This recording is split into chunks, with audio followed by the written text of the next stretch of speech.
Hello, good morning. Dito kami ngayon sa Christ the King Parish sa BF1.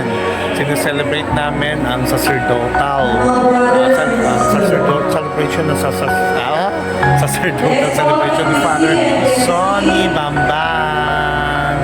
Eto kami lahat ngayon. Nandito ang Arlido Planaval sa parish at iba-iba mga sub-parishes na nasasakupan ng Christ the King.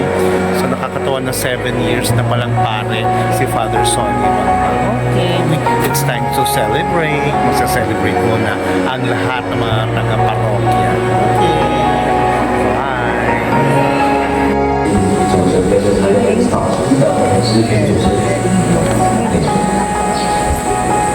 Ang question ko as gano'n kayong kalakas sa inyong negosyo kay San Jose?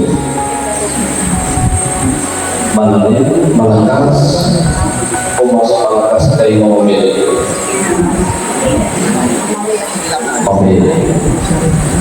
Ano ba ang tingin niyo doon? Bakit hinahinay lang mga negosyo kay San Jose? Bakit?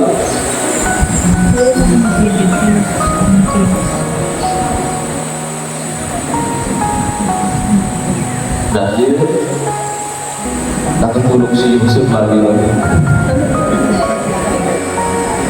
siyang may panaginip.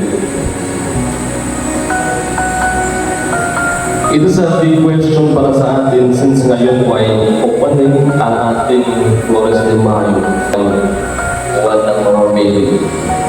Pero bakit po ang unang araw ngayon ito po ay kapistahan ni San Jose.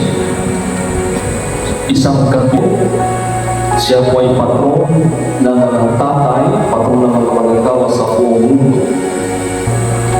Kaya bakit po, ang celebration po natin ngayon is quite clear